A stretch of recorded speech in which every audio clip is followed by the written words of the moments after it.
नई उम्मीदें, नए सपने और एक नई शुरुआत, क्योंकि हर सुबह लेकर आती है अवसर अपार। और हम आपके लिए लेकर आए हैं नया सवेरा, जहां हम बात करेंगे नए भारत की, प्रेस रिपोर्ट्स की, आत्मनिर्भर होते भारत के आर्थिक विकास की भी दिखेगी झलक, खेल जगत में क्या हुआ हिट और कैसे रहेगी आपकी सेहत फिट।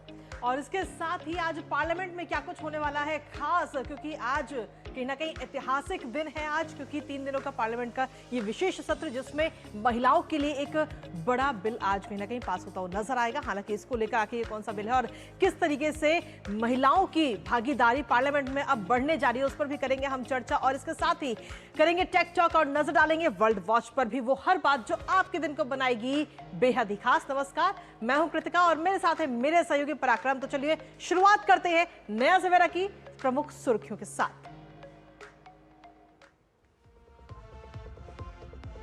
संसद का 3 दिवसीय विशेष सत्र आज से। नारी शक्ति वंदन अधिनियम में संवैधानिक संशोधनों पर होगी चर्चा। अधिनियम में महिलाओं को 33% आरक्षण देने का प्रस्ताव।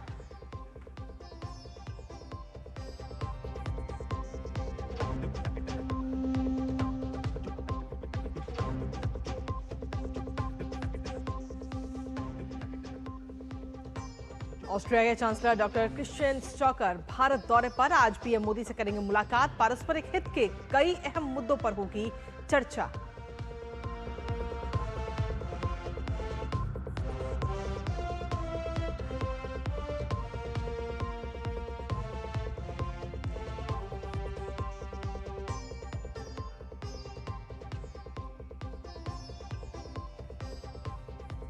तमिलनाडु और पश्चिम बंगाल में चुनाव प्रचार चरम पर, सभी पार्टियों ने झोंकी ताकत। आज कई नेता करेंगे चुनावी जनसभाएं।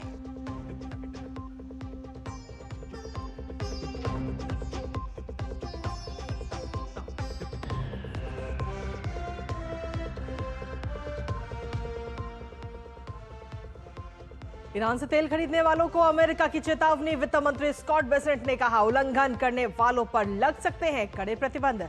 चीन पर भी साधा निशाना।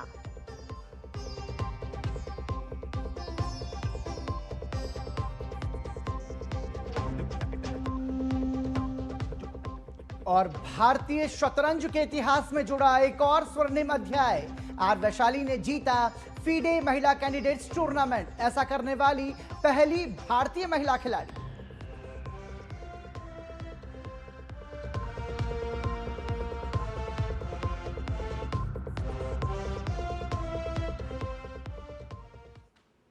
तो ये थी प्रमुख सुर्खियां और अब नया सवेरा में बात करते हैं खबरों में विस्तार से, जहां संसद के वर्तमान बजट सत्र की विशेष कार्यवाही आज से शुरू हो रही है। जी हां, 18 अप्रैल तक चलने वाले इस सत्र के दौरान संविधान संशोधन विधेयक, परिसीमन विधेयक और केंद्र शासित प्रदेश कानून संशोधन विधेयक पेश होने हैं। और संसद के इस विशेष सत्र को लेकर सभी दल अपनी अपनी तैयारी में भी लगे हुए हैं।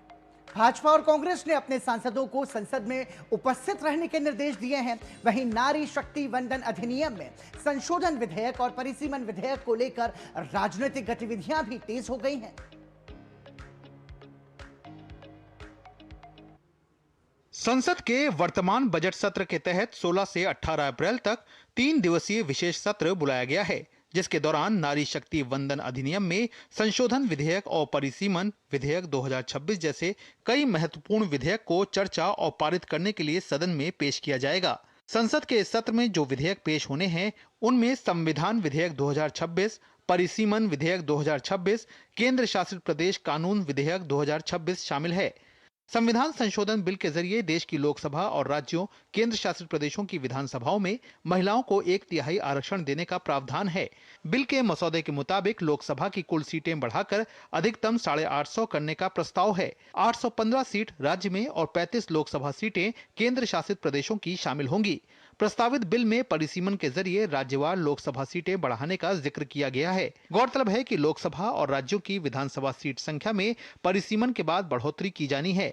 सीटों की संख्या में बढ़त वर्ष 2011 की जनगणना के आंकड़ों के आधार पर होनी है। पीएम मोदी ने देश की नारी शक्ति को पत्र भी लिखा है।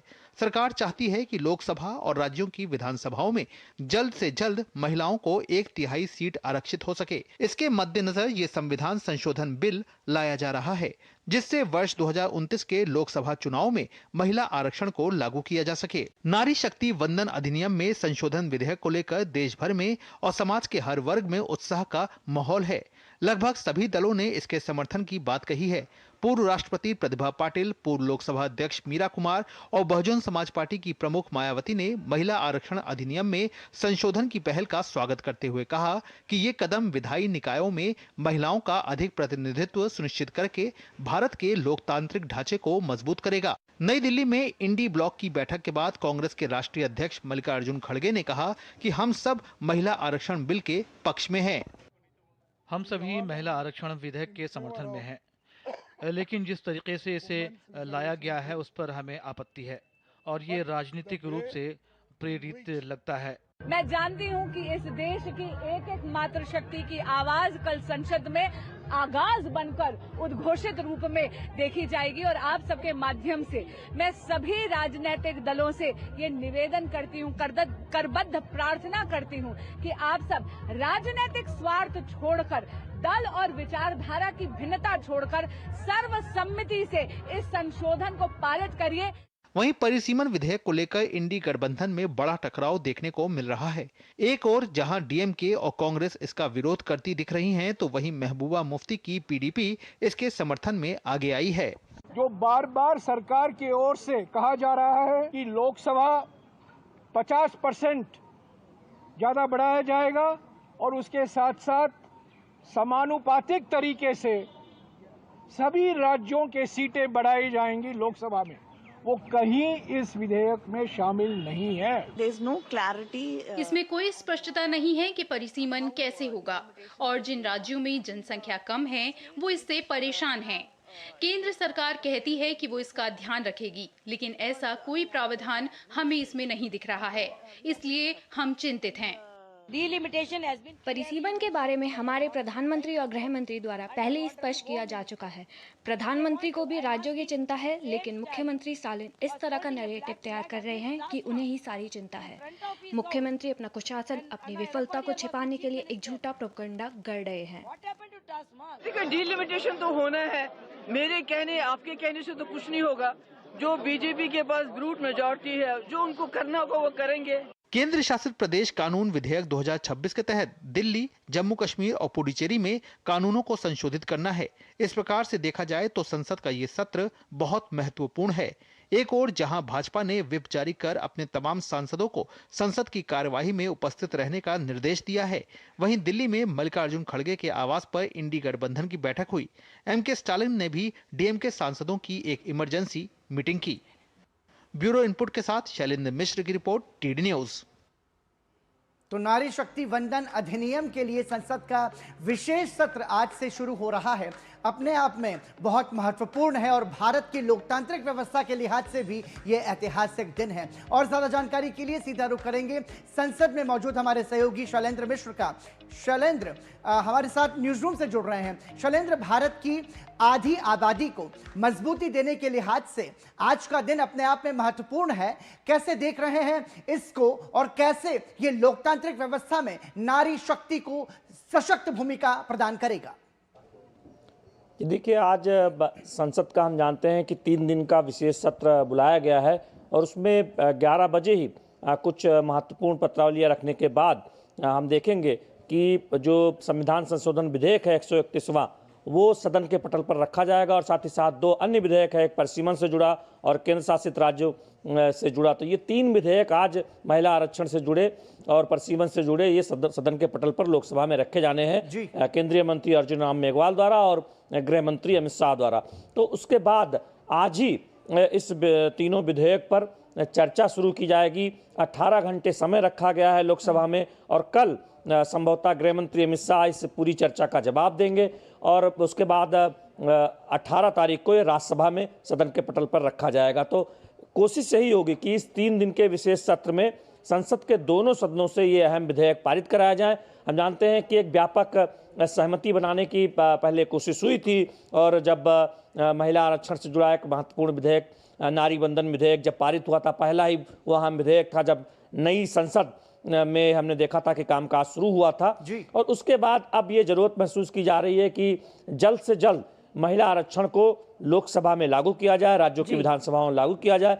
इसलिए ये संशोधन विधेयक आ रहा है और ये बात बार बार ये कही जा रही है कि सरकार चाहती है, सत्ता पक्ष चाहती है कि जल्द से जल्द यानी 2029 का जो चुनाव है उसमें महिला आरक्षण लागू कर दिया जाए लोकसभा का जब चुनाव होगा। इसलिए सरकार ये संशोधन विधेयक लेकर आई है, तो बहुत महत्वपूर्ण है। विपक्ष एक तरह से देखें महिला आरक्षण के तो पक्ष में है, लेकिन उनकी अपनी कुछ आपत्तियां हैं, परसीमन को लेकर उनकी अपनी कुछ शंकाएं हैं। अब देखना होगा कि आज जब विधेयक सदन के पटल पर रखा जाएगा, चर्चा शुरू होगी, तब क्या कुछ विपक्ष की तरफ से कहा जाता है। क्योंकि सरकार ये स्पष्ट कर चुकी है, सभी के सहयोग की अपील भी कर चुकी है। और मोटे तौर पर देखें तो जब नारी बंधन विधेयक पारित हुआ था तो हमने देखा था कि एक संदेश निकला था कि सदन में जो लंबा इंतजार देखा है देश ने, दशकों का लंबा इंतजार कि लोकसभा में और राज्यों की विधानसभाओं में 1/3 सीटें महिलाओं के लिए आरक्षित हों, तो वो समय अब एक तरह से देखें उस कानून के लिहाज से आ गया है और इसमें कोई देरी अब सरकार चाहती नहीं है, इसलिए संशोधन विधेयक लेकर आई है। चलिए, बहुत बहुत शुक्रिया तमाम जानकारी और अपडेट्स हमारे साथ साझा करने के लिए शैलेंद्र, और लगातार नजर बनाए रखेगा आज, क्योंकि संसद में बहुत कुछ आज खास देखने को मिलेगा। फिलहाल आपका शुक्रिया।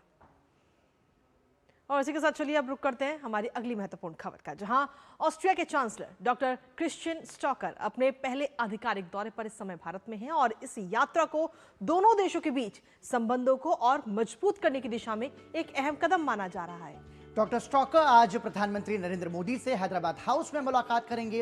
इस दौरान दोनों देशों के बीच कई समझौता ज्ञापनों का आदान प्रदान भी होगा।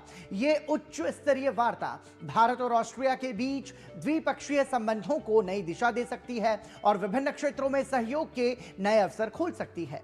बिल्कुल, और इसके साथ ही इसके अलावा अगर हम देखें तो डॉक्टर स्टॉकर राष्ट्रपति द्रौपदी मुर्मू से भी मुलाकात करेंगे और कल क्रिश्चियन स्टॉकर ने विदेश मंत्री डॉक्टर एस जयशंकर से भी मुलाकात की थी।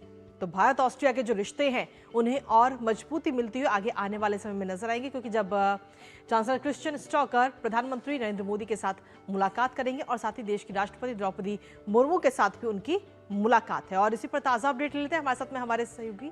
बिल्कुल, उनके साथ हम जुड़ने की कोशिश करेंगे कृतिका, लेकिन हम भारत की विदेश नीति की बात करें तो हम ये समझ पाएंगे कि 2014 के बाद से जो भारत की कूटनीति और विदेश नीति रही है उसने भारत को वैश्विक स्तर पर एक अलग पहचान दिलाई है और जो दुनिया के बड़े देश हैं उनका भारत के प्रति नजरिया भी बदला है। उसी कड़ी में भारत और ऑस्ट्रिया के संबंधों को प्रगाढ़ता देने का प्रयास इस मुलाकात के माध्यम से दिए जाने की कोशिश की जा रही है। भारत और ऑस्ट्रिया के द्विपक्षीय संबंधों को और ज्यादा बेहतर कैसे बनाया जा रहा है, उसी कड़ी में ये आज की मुलाकात महत्वपूर्ण है। कृतिका। बिल्कुल पराक्रम, और इससे पहले अगर हम देखें तो बीते कल की तस्वीरें भी इस वक्त हम अपने दर्शकों को दिखा रहे हैं, जब बीते कल डॉक्टर एस जयशंकर से मुलाकात करते हुए नजर आए थे और आज भी काफी खास और काफी महत्वपूर्ण दिन है।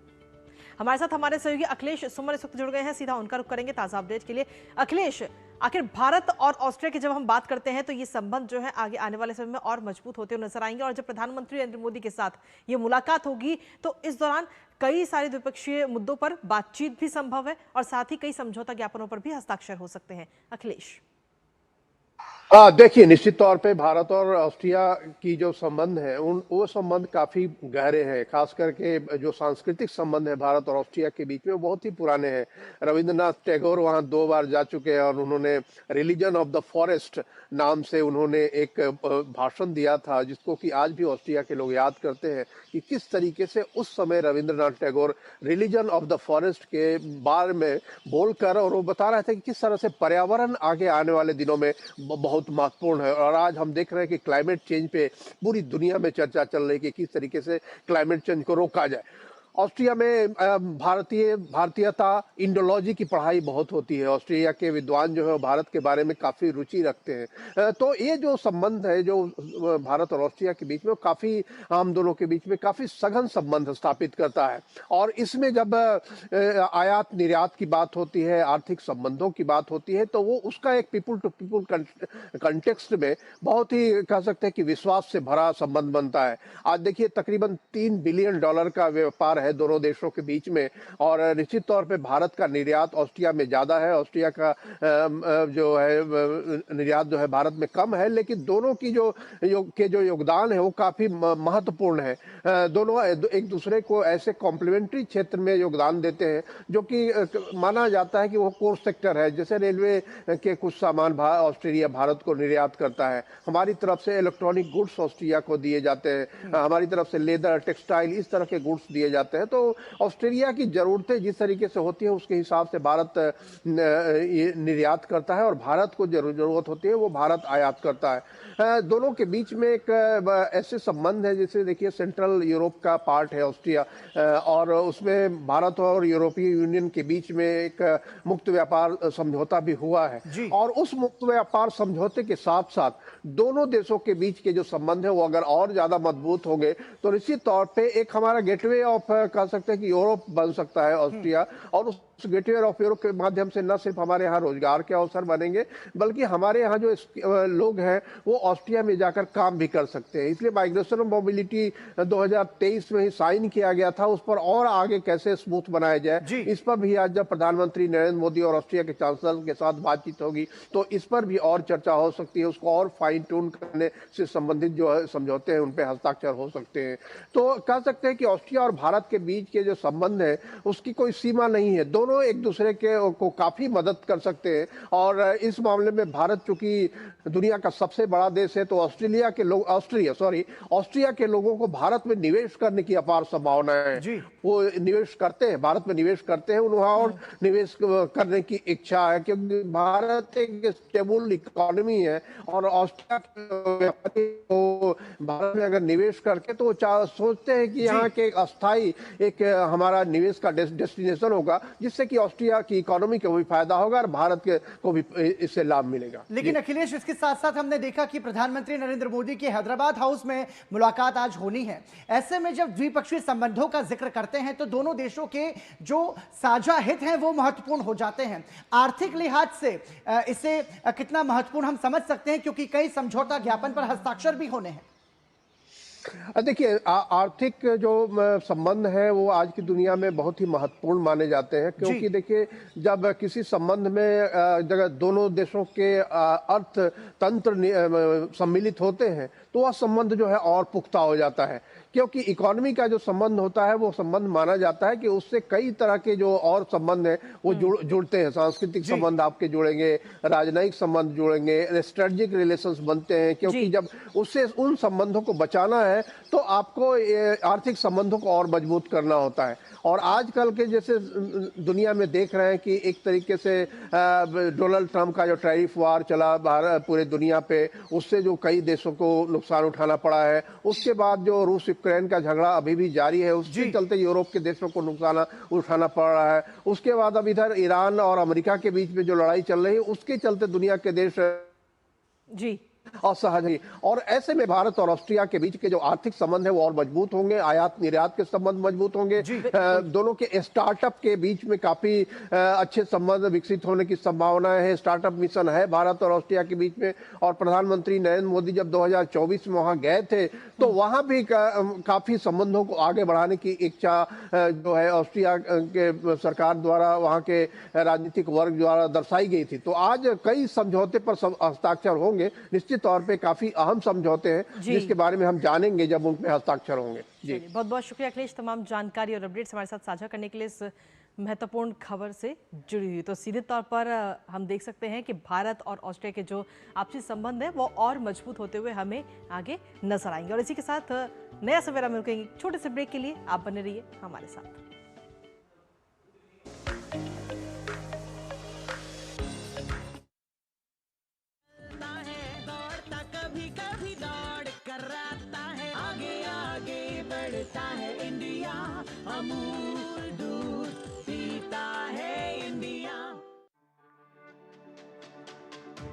मेरी पसंद, मेरी पसंद, मेरी पसंद, मेरी पसंद, हमारी पसंद, हम सबकी पसंद। मजबूत देश का मजबूत सरिया हो गया स्टील। ब्रेक के बाद एक बार फिर आपका स्वागत है। आप देख रहे हैं नया सवेरा और आइए अब नजर डालते हैं चुनावी राज्यों से जुड़ी खबरों पर।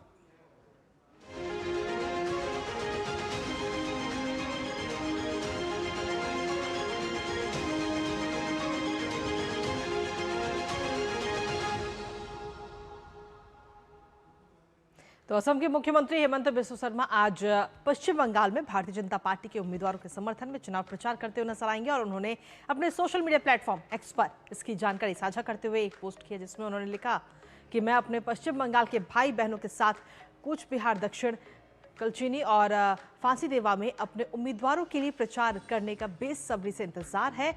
पश्चिम बंगाल विधानसभा चुनाव 2 चरणों में होने हैं। पहले चरण में 23 अप्रैल को मतदान होगा जिसमें कूच बिहार दक्षिण कलचीनी और फांसीदेवा इसमें शामिल है। मुख्यमंत्री हेमंत बिस्व शर्मा का यह दौरा भाजपा के चुनावी अभियान को मजबूती देने के लिहाज से महत्वपूर्ण माना जा रहा है। चुनावी माहौल के बीच कूच बिहार समेत विभिन्न इलाकों में सुरक्षा व्यवस्था कड़ी कर दी गई है।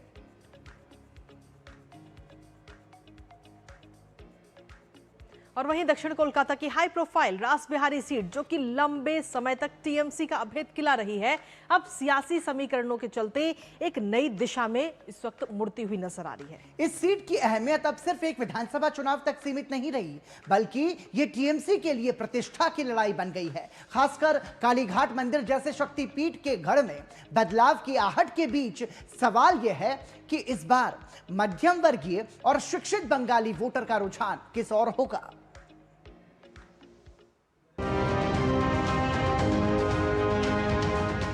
दक्षिण कोलकाता की हाई प्रोफाइल शहरी सीट रास बिहारी, बरसों से इसे टीएमसी का अभेद्य किला माना जाता रहा है, लेकिन आज यहां की गलियों में बन रहे नए सियासी समीकरणों ने मुकाबले को और दिलचस्प बना दिया है।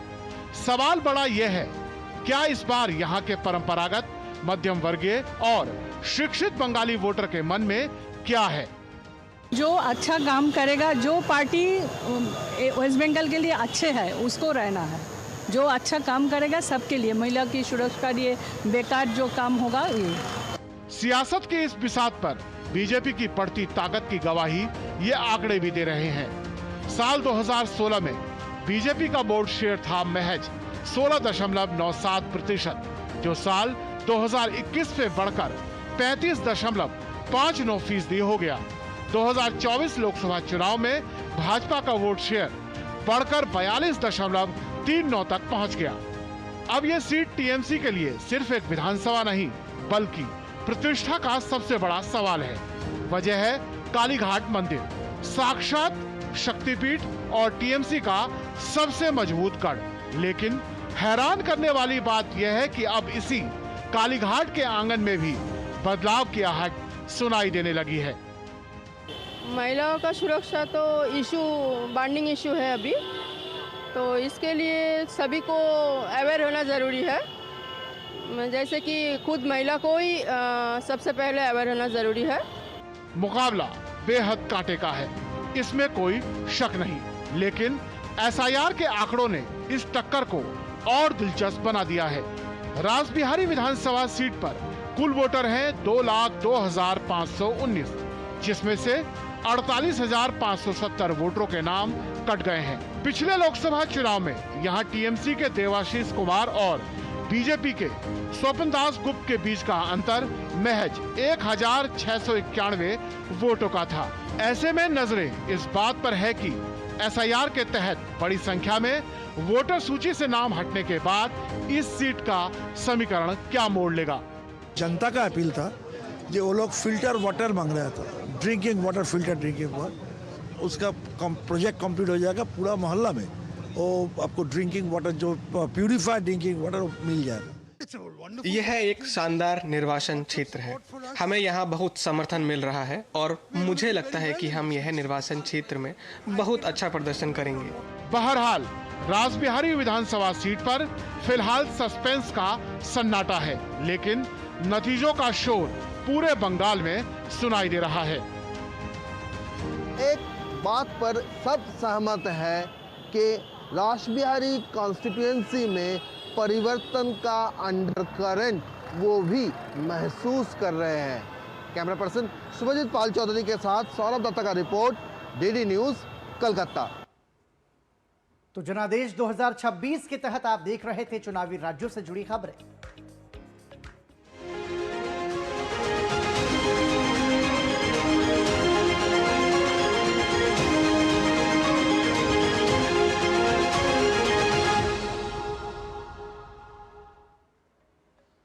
और चलिए नया सवाल में अब बढ़ते हैं आगे और बात करते हैं अब मनी मंत्रा की। जी हाँ, जहां हम आज बात करेंगे मेडिकल बिल की कि आखिर मेडिकल बिल को कैसे कंट्रोल किया जा सकता है। तो आपको बता दें कि मेडिकल बिल के कंट्रोल करने के लिए, मेडिकल सुरक्षा के लिए हेल्थ कवर करना जरूरी है। उसमें हेल्थ इंश्योरेंस महत्वपूर्ण भूमिका निभाता है। सरकारी योजनाओं की बात करें तो आयुष्मान भारत, पीएमजे का लाभ ले सकते हैं आप मेडिकल बिल को कंट्रोल करने के लिए। इसके अलावा जन औषधि केंद्र से दवाइयां ले सकते हैं जो कि 50% से भी कम छूट के साथ आपको वो उपलब्ध कराई जाती है। और साथ ही जहां कैशलेस सुविधा मिले वही अस्पताल आप चुनें भर्ती होने के लिए और मेडिकल सुविधाएं प्राप्त करने के लिए।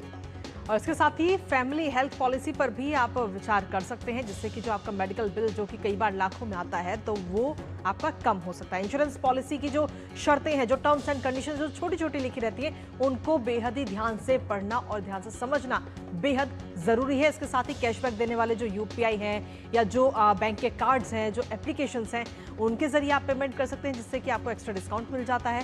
सीनियर सिटीजन की बात करें तो सीनियर सिटीजन के लिए छूट और योजनाओं का भी खासतौर पर ध्यान रखें, कहां पर ज्यादा आपको डिस्काउंट मिल रहा है और कहां पर पैसे की बचत हो रही है। तो मेडिकल बिल को आप कैसे कंट्रोल कर सकते हैं, कैसे कम कर सकते हैं, उसके लिए आप ये तमाम स्टेप्स या ये तमाम जो कदम हमने आपको बताया वो आप उठा सकते हैं। और इसी के साथ अब आगे बढ़ते हैं और आज हम आपको बताएंगे कि कर्नाटक की एसजी सुशीलम्मा के बारे में, जिन्हें लोग कर्नाटक की मदर टेरेसा के रूप में जानते हैं। पिछले 5 दशकों से अधिक समय से उन्होंने अपना जीवन समाज के उन वर्गों के लिए समर्पित किया जो अक्सर मुख्य धारा से दूर रह जाते हैं। उनकी संस्था और उनके प्रयासों ने हजारों लोगों की जिंदगी को नई दिशा दी है। आज हम बात कर रहे हैं कर्नाटक की एक ऐसी महिला की जिन्होंने न केवल बच्चों की शिक्षा को लेकर काम किया, बल्कि जब स्वास्थ्य की ओर देखा तो फिर दूर दराज के लोगों तक बुनियादी स्वास्थ्य की सुविधाएं पहुंचाने में जुट गई। फिर उनकी नजर पड़ी महिलाओं पर, तो उन्हें आत्मनिर्भर बनाने के लिए उन्हें कौशल प्रशिक्षण भी देना शुरू कर दिया। यूं ही नहीं वे कहलाती कर्नाटक की मदर टेरेसा। कर्नाटक की धरती जहां सेवा और संवेदना की परंपरा गहराई से जुड़ी है, वहीं से उभरती है एक ऐसी कहानी जो दशकों की तपस्या, समर्पण और निस्वार्थ कर्म की मिसाल बन चुकी है। ये कहानी है एसजी सुशीलम्मा की, जिन्हें लोग स्नेह और सम्मान से कर्नाटक की मदर टेरेसा के रूप में जानते हैं। पिछले 5 दशकों से अधिक समय से उन्होंने अपना जीवन समाज के उन वर्गों के लिए समर्पित कर दिया जो अक्सर मुख्य धारा से दूर रह जाते हैं। लेकिन इस यात्रा की शुरुआत बेहद चुनौतीपूर्ण थी। 1975 में उनके पास सिर्फ 15 रुपए, एक दोस्त और 3 छोटे छोटे बच्चे थे। इन्हीं सीमित संसाधनों के साथ एक छोटे से कमरे से उनका ये प्रयास शुरू हुआ, जो आज बेंगलुरु में एक विस्तृत आश्रम के रूप में विकसित हो चुका है।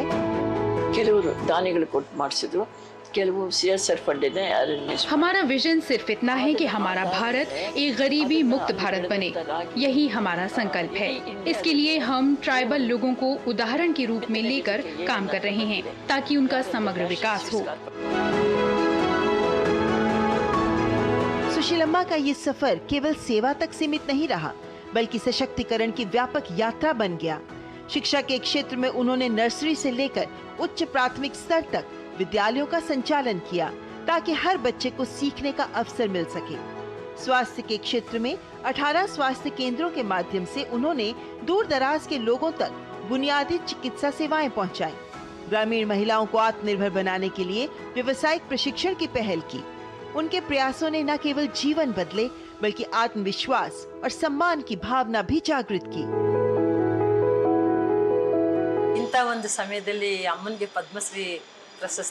ऐसे समय में मां को पद्मश्री प्रशस्ति मिलना बहुत ही गर्व और गरिमा की बात है। उन्होंने समाज के लिए बहुत सेवा की है। गरीब बच्चों को शिक्षा दे रही हैं, अनपढ़ बच्चों की भी लगातार सहायता करती आई हैं। समाज सेवा के साथ साथ पर्यावरण संरक्षण को भी अपने मिशन का अभिन्न हिस्सा बनाते हुए उन्होंने वृक्षारोपण से प्रकृति के प्रति अपनी प्रतिबद्धता को साकार रूप देते हुए 1 करोड़ पौधे लगाने का लक्ष्य तय किया। उनके इस बहुआयामी योगदान को कर्नाटक राज्योत्सव पुरस्कार और डॉक्टर दुर्गाबाई देशमुख पुरस्कार से सम्मानित किया जा चुका है। और अब भारत सरकार ने सामाजिक सेवा के क्षेत्र में उनके इस असाधारण और दीर्घकालिक योगदान के लिए उन्हें पद्मश्री से सम्मानित किया है। ये कहानी उस अटूट विश्वास की है जो ये साबित करता है कि सेवा, संवेदना और संकल्प से समाज को बदला जा सकता है। समाज सेवा के क्षेत्र में अपने अतुलनीय और दीर्घकालिक योगदान के लिए समाज सेवी S.G. सुशीलम्मा को पद्मश्री सम्मान के लिए हार्दिक बधाई। और इसके साथ ही नारी शक्ति वंदन अधिनियम को लेकर महिलाओं की बढ़ती भागीदारी और सशक्तिकरण की तस्वीर अब एकदम ही साफ नजर आने लगी, क्योंकि पंचायत से लेकर के संसद तक महिलाओं की मौजूदगी बढ़ाने वाला ये कदम न सिर्फ प्रतिनिधित्व बढ़ाएगा बल्कि नीति निर्माण में भी महिलाओं के प्रभाव को और मजबूत करेगा। बिल्कुल कृतिका, फिल्म अभिनेत्री और महिला उद्यमी प्रीति झंगियानी ने डीडी न्यूज से खास बातचीत में नारी शक्ति वंदन अधिनियम की सराहना की और बताया कि कैसे ये अधिनियम महिलाओं को सशक्त बनाने में महत्वपूर्ण भूमिका निभाएगा।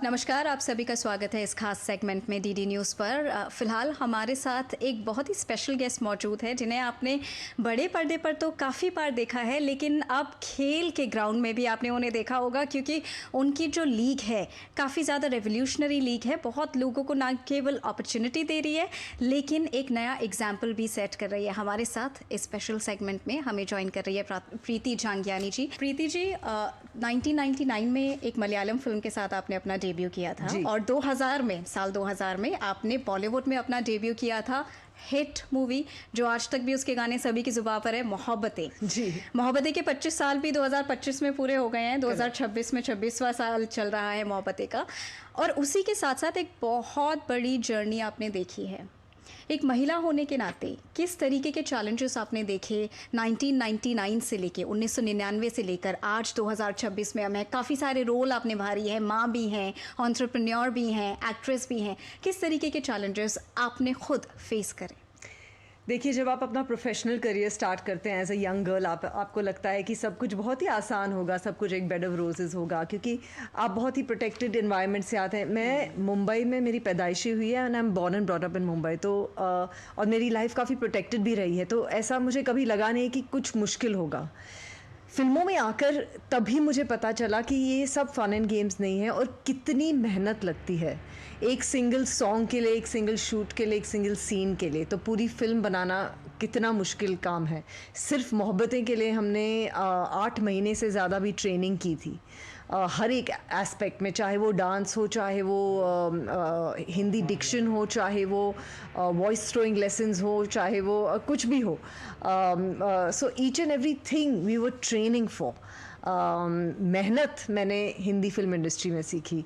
काफ़ी मैंने साउथ में भी फिल्में की, मैंने पंजाब, फिर काफ़ी लैंग्वेजेस में मैंने फिल्में की, और हर इंडस्ट्री में ये सीखने को मिला कि नए लोगों के साथ कैसे इंटरेक्ट करते हैं, नई जगहें जाते हैं तो कैसे आप अपने आप को अडेप्ट कर सकते हैं। You meet people from different cultures, आप कैसे अडेप्ट कर सकते हैं। तो आई थिंक ये सारा जो एक्सपीरियंस है एंटरटेनमेंट इंडस्ट्री में, मैं अपने साथ स्पोर्ट्स की इंडस्ट्री में ला पाई, और यहाँ एज एन एंटरप्रेन्योर इन सब चीज़ों ने मुझे बहुत मदद की। और साथ ही साथ जब मोहब्बतें आई थी उसके बाद एक अलग ही तरीके की छवि बन गई थी, वो फिक्स भी हो गई थी काफ़ी लेवल तक जब हम बात करें, क्योंकि एक बहुत ही स्वीट प्रीति झंगियानी को लोग उसी रोल और इसी किरदार में देखने लग गए थे और चाहते थे कि ऐसे ही रोल बार बार आए। उस स्टीरियोटाइप को ब्रेक करना कितना मुश्किल या कितना आसान था आपके लिए? मुझे खुद फील होने लगा कि मुझे कुछ मेरे पास कोई चैलेंजेस नहीं है, मुझे कुछ चैलेंजिंग नहीं लग रहा, मुझे कुछ अच्छा नहीं लग रहा है और मेरे ऑडियंस को कुछ एक्साइटिंग नहीं लग रहा है in my roles, in my that's when I decided to take a break. और मैंने अलग किस्म की फिल्में की, जैसे चांद के पार चलो, जिसमें एक ऑलमोस्ट नेगेटिव हो जाता है कैरेक्टर जब वो सक्सेस देखता है और सक्सेस की ऊंचाई वो अपने आप को देख पाती है, लेकिन वो अपने आप को वो प्रॉपर्ली अपना ह्यूमैनिटी लूज़ कर देती है सक्सेस की ऊंचाई में, and then how she comes back. फिर ताड़ो जो मैंने राजस्थानी फिल्म की, जिसके लिए मुझे राजस्थान इंटरनेशनल फिल्म फेस्टिवल में बेस्ट एक्ट्रेस का अवार्ड मिला। These kind of films एक कॉन्शियस डिसीजन था, ये कोई मॉनेटरी डिसीजन नहीं था। ये फिल्में एक कॉन्शियस डिसीजन थे कि मैं ब्रेकआउट करना चाहती हूँ उस स्टीरियोटाइप से, उस रोल से। बहुत बार लोग यही पूछते हैं कि आपका इमेज और पंजा का इमेज कुछ ज़्यादा मैच नहीं करता। इवन पंजा वॉज नॉट एक ऐसा डिसीजन नहीं था कि मुझे इमेज से ब्रेकआउट करना है। पंजा एक डिसीजन था कि ये एक स्पोर्ट है जो हमें लगता है कि बहुत ऊंचाई तक पहुंच सकता है, क्योंकि ये एक स्पोर्ट है जो भारत के अंदर अंदर बच्चा बच्चा जानता है और ये सच में एक भारत का खेल है। क्योंकि जब हम बात करें स्पोर्ट्स लीग्स की, जो कि एक रेवोल्यूशन की तरीके से इंडिया में आया, शुरुआत IPL से हुई थी, इंडियन प्रीमियर लीग, और उसके बाद काफ़ी सारे कॉम्बैट स्पोर्ट्स भी आए, और साथ ही साथ जहाँ पर बहुत बड़ा क्रेज़ था कि फॉरेन प्लेयर्स को खिलाया जाए, बड़े बड़े प्लेयर्स को, बड़े बड़े नाम लेके आए जाएं, वहाँ पे महिलाओं का खेलना अभी उतनी उत्सुकता से नहीं देखा जा रहा था। जब हम महिलाओं के खेल की बात करें, आपने खुद ग्राउंड लेवल पे जाके देखा है, क्योंकि प्लेयर्स की स्काउटिंग होती है ग्रास रूट लेवल से जी। और प्रो पंजा लीग में तो स्पेशली, और जैसा ये स्पोर्ट है, इसके लिए बहुत ज़रूरी है कि आप ग्रास रूट लेवल पे जाएं, उन प्लेयर्स को आइडेंटिफाई करें और उनको उभरे हुए सितारों की तरह अपना एक प्लेटफॉर्म दें और उसको ब्रॉडकास्ट लेवल पर लेके आएँ। किस तरीके की आपने कहानियाँ देखी, किस तरीके के किस्से देखे जो देखकर आपको काफ़ी इंस्पिरेशन मिली कि महिलाएँ कितनी मेहनत करती हैं, वहाँ से गाँवों से, खेतों से आती हैं, ग्राउंड पे आती हैं, उसके बाद खेलों में अपने आप को कुछ दिखाने की कोशिश करती हैं? ऐसी बहुत सारी कहानियां हैं। इनफैक्ट हम ये कोशिश करते हैं कि हमारे सारे एथलीट्स की जो कहानियां, क्योंकि हमारे एथलीट्स जो हैं ज़मीन से जुड़े हुए हैं, सारे एथलीट्स, कोई ट्रक ड्राइवर है, कोई जिम ट्रेनर है, हमारी एक महिला पुलिस में है, हमारी हाउसवाइफ्स हैं, फैक्ट्री वर्कर्स हैं। जो हमारी महिला एथलीट्स हैं उनकी कहानियाँ हम हमेशा कोशिश करते हैं कि हम बाहर लाएं और ऑडियंस को सुनाएं कि लुक एट दीज लेडीज़। निर्मल देवी हरियाणा से हैं, उनके हस्बैंड उनको बिल्कुल अलाउ ही नहीं कर रहे थे लीग के लिए आने के लिए, तो हमारी एक दूसरी एथलीट है योगेश चौधरी, हमारी टॉप नंबर 1 फीमेल एथलीट है, तो उन्होंने उनको कन्विंस किया उनके हस्बैंड को कि आने दो इनको। निर्मल देवी ने जब मैच जीतना शुरू किया और पहला मैच जब उसने जीता, उसके हस्बैंड ने उनके गांव में एक बड़ा स्क्रीन लगा दिया and said come on everybody, और देखो देखो मेरी बीवी क्या, you know, she is so amazing, look at how strong she is and look at how amazing she is.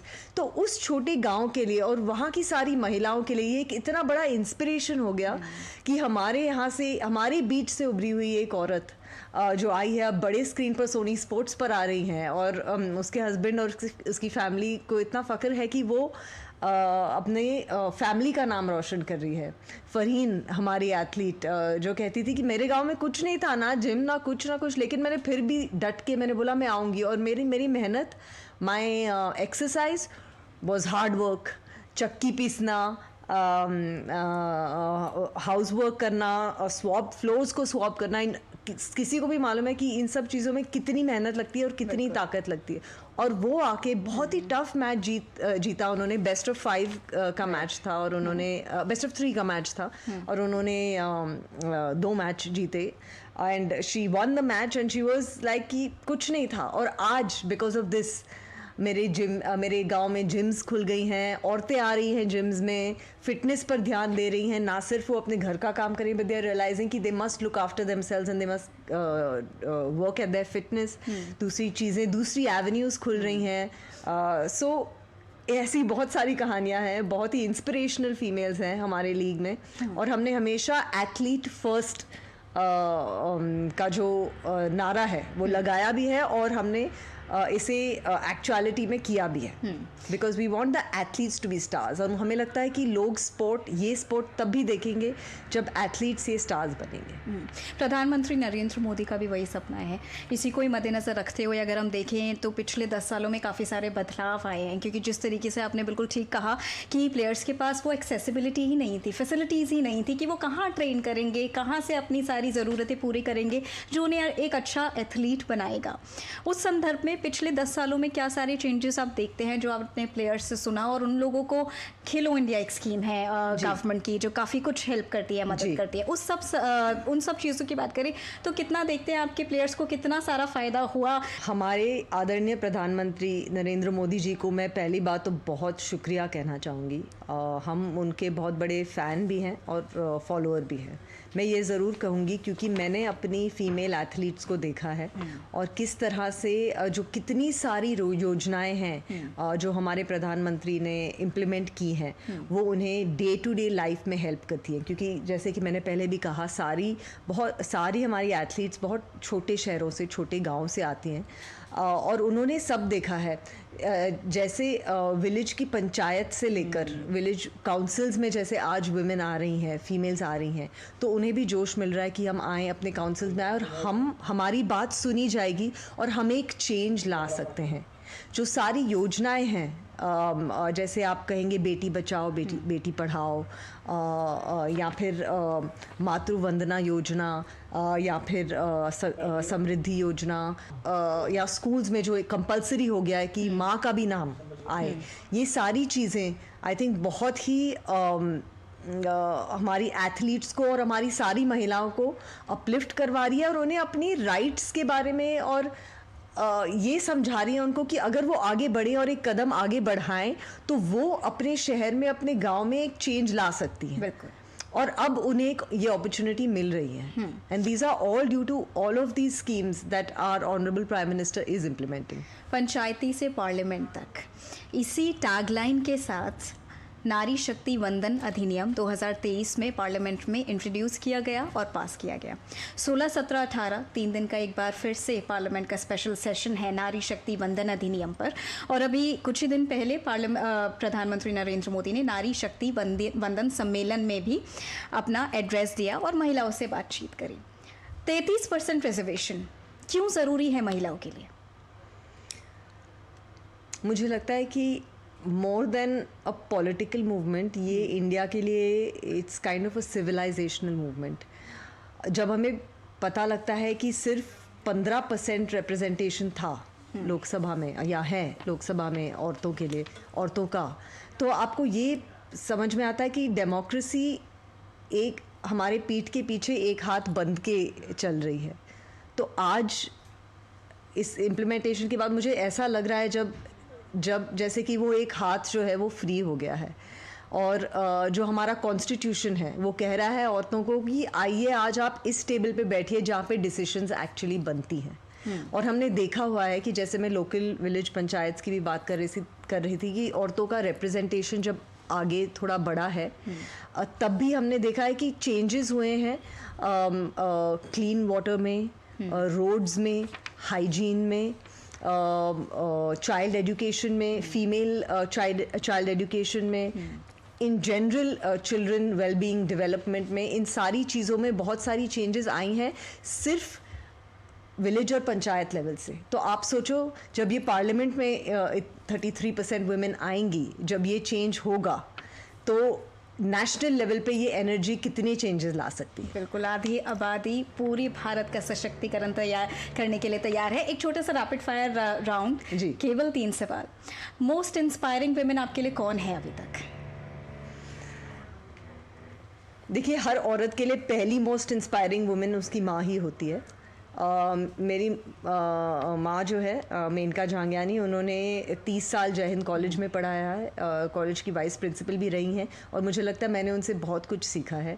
कैसे बच्चों की परवरिश स्कूल से लेके कॉलेज तक उन्होंने की है। और आज भी जब हम लोगों से मिलते हैं तो मैं कहूँगी कि वो उनके फैंस मिलते हैं मुझे कि वो मैं आपकी मम्मी की बहुत बड़ी फ़ैन हूँ, because they remember their teacher और उन्होंने कैसे उन्हें परवरिश दी। So I think I would say the strongest and my most influential woman has been my mother. From Bollywood I feel Sridevi, क्योंकि उन्होंने बहुत सारे स्टीरियोटाइप्स को ब्रेक किया और उन्होंने ये मैनेज किया कि वो काफ़ी रोल्स ना सिर्फ sweet soft bubbly kind of roles करे, लेकिन इतनी सारी रोल्स वो कर पाई, इतने सारे कैरेक्टर्स को वो अपना पाई और हमें एक ऐसे so that's why I feel that she is one actor, she was one actor who really influenced मी।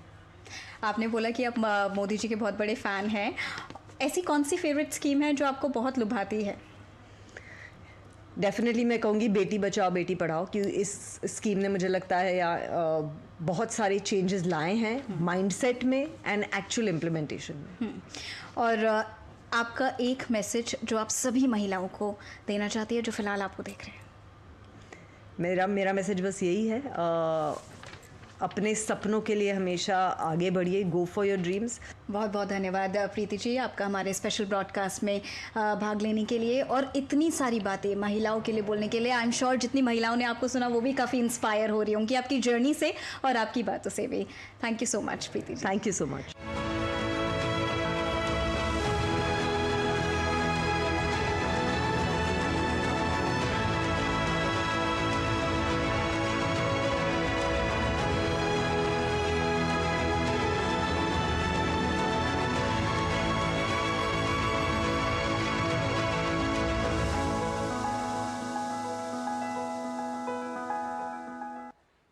तो नारी शक्ति वंदन की सीरीज में आज हमने देखा कि किस तरीके से महिलाएं इस अधिनियम को लेकर इस वक्त उत्साहित हैं, क्योंकि आगे आने वाले समय में पार्लियामेंट के अंदर महिलाओं को एक अच्छी भागीदारी मिलने जा रही, जिसका सदियों से इंतजार किया जा रहा था। और इसी के साथ नया सवेरा में रुकेंगे एक छोटे से ब्रेक के लिए। आप बने रहिए हमारे साथ।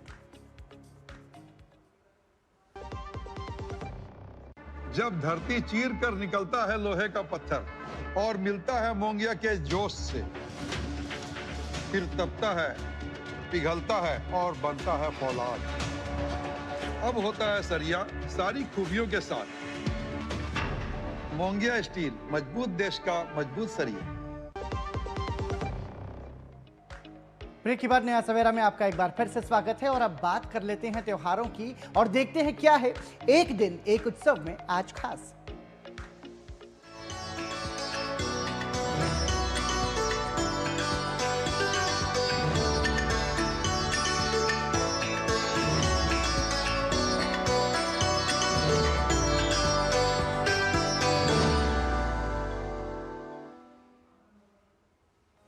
पवित्र देविका नदी की कल कल बहती धारा, बैसाखी की चटक धूप और लोक संस्कृति का वो अनूठा संगम। उधमपुर की देविका बैसाखी मेला महज एक उत्सव नहीं है, बल्कि पहाड़ों की रूह इसे कहते हैं। बिल्कुल, और सदियों से चली आ रही ये परंपरा आज भी उतनी ही नई और जीवंत लगती है।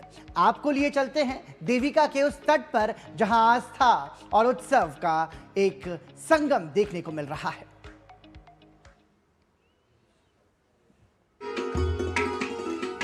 माना जाता है जहां गंगा की लहरें थम जाती हैं, वहां देविका का गुप्त प्रवाह शुरू होता है। उधमपुर की इस पुण्यदायिनी नदी के किनारे बैसाखी का मेला एक ऐसी ही विरासत है जिसे वक्त भी धुंधला नहीं कर सका।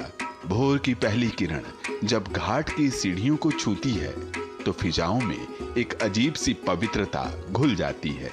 यह मेला किसी उत्सव से कहीं बढ़कर उस जड़ से जुड़ने का जरिया है जिसने पीढ़ियों को पाला है। उधमपुर की इन वादियों में जब आस्था का शंख गूंजता है तो रोम रोम पुलकित हो उठता है। देविका का यह तट आज महज एक किनारा नहीं बल्कि उन हजारों कहानियों का साक्षी है जो सदियों से यहाँ की मिट्टी में रची बसी है। डोगरा विरासत की महक और पुरखों के आशीर्वाद के बीच यह मेला उस अटूट विश्वास का उत्सव है जो पीढ़ी दर पीढ़ी चला आ रहा है। मान्यता है कि गंगा की बड़ी बहन मानी जाने वाली गुप्त गंगा यानी देविका नदी के तट पर स्नान करने से मन और आत्मा शुद्ध हो जाते हैं। मेले की शुरुआत होते ही श्रद्धालुओं का हुजूम पवित्र घाटों पर उमड़ पड़ता है। कोई मंत्रोच्चार में लीन होता है तो कोई परिवार की सुख समृद्धि के लिए धार्मिक अनुष्ठान का आयोजन करता है। 3 दिनों तक चलने वाला ये उत्सव आपसी भाईचारे की वो डोर है जो पूरे इलाके को एक सूत्र में पिरो देता है। देविका के तट पर लगने वाला यह बैसाखी मेला हमें याद दिलाता है कि त्योहार बीत जाते हैं, लेकिन संस्कृति की ये अनमोल यादें साल भर लोगों के दिलों में जिंदा रहती हैं। Bureau report, DD news. चलिए अब आगे बढ़ते हैं नया सवेरा में और जानते हैं दुनिया भर की प्रमुख खबरें अराउंड द वर्ल्ड में। ऑस्ट्रेलिया की 2 प्रमुख तेल रिफाइनरीज में से एक जियोलॉन्ग रिफाइनरी में भीषण आग लग गई। रिफाइनरी में रोजाना 1100 से अधिक कर्मचारी काम करते हैं। यहां काम कर रहे सभी कर्मचारी सुरक्षित बताए गए हैं। 15 अप्रैल को रूस ने यूक्रेन के ओडेसा शहर की एक बिल्डिंग पर हमला किया। हमले में 5वीं से 7वीं मंजिल तक के अपार्टमेंट बुरी तरह से क्षतिग्रस्त हो गए, जबकि एक व्यक्ति की मौत हो गई और 6 अन्य घायल हो गए। नेपाल की नवगठित बालेंद्र शाह सरकार ने 2006 से अब तक के सार्वजनिक पदाधिकारियों की संपत्तियों की जांच के लिए आयोग गठित करने का निर्णय लिया है। इस आयोग का नेतृत्व सुप्रीम कोर्ट के पूर्व न्यायाधीश राजेंद्र कुमार भंडारी करेंगे। और चलिए अब बात करते हैं कृषि जगत की। मध्य प्रदेश सरकार ने रबी मार्केटिंग वर्ष 2026-27 के तहत किसानों से समर्थन मूल्य पर गेहूं खरीद की प्रक्रिया को तेज करते हुए व्यवस्थाओं को और ज्यादा मजबूत किया है। जी हां, 9 अप्रैल से पहले चरण की गेहूं खरीदी प्रक्रिया के बाद शेष बचे डिवीजन में दूसरे चरण की खरीद भी अब शुरू हो चुकी है और राज्य सरकार की ओर से जारी एक आधिकारिक बयान के अनुसार अब तक 28,199 किसानों से 12,92,470 क्विंटल गेहूं की खरीद की जा चुकी है। गौरतलब है कि इस बार प्रदेश में रिकॉर्ड 19,04,000 किसानों ने पंजीयन कराया है, जो पिछले वर्ष से 3,60,000 अधिक है।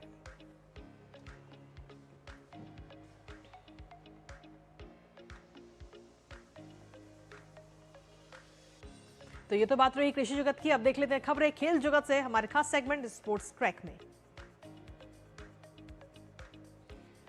इंडियन प्रीमियर लीग में आज होने वाले मुकाबले में मुंबई इंडियंस का सामना पंजाब किंग्स से होगा। यह मैच मुंबई के वानखेड़े स्टेडियम में खेला जाएगा। इंडियन प्रीमियर लीग 2026 में बुधवार को बेंगलुरु के एम चिन्नास्वामी स्टेडियम में खेले गए मुकाबले में रॉयल चैलेंजर्स बेंगलुरु ने लखनऊ सुपर जॉयंट्स को 5 विकेट से हरा दिया। आरसीबी इस जीत के साथ अंक तालिका में शीर्ष पर पहुंच गई।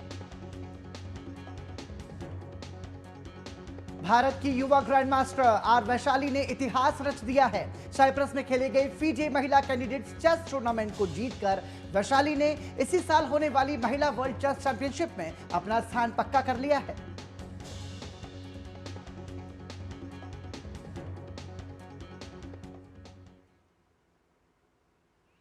और चलिए नया सवेरा में अब बात कर लेते हैं मौसम की और जानते देश भर में मौसम का हाल, अधिकतम और न्यूनतम तापमान।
और इसी के साथ घड़ी इशारा कर रही है आपसे विदा लेने का, लेकिन जाने से पहले आपको दिखाते हैं राजस्थान की विरासत, खूबसूरत कला और स्थापत्य की शानदार झलकियां, जिनको करीब से देखना हर किसी के लिए यादगार बन जाता है। जी हाँ, राजस्थान की इन खूबसूरत झलकियों का आप लीजिए आनंद और इसी के साथ मुझे, मेरे सहयोगी पराक्रम और हमारी पूरी टीम को दीजिए अनुमति। नमस्कार। ढलती रात रो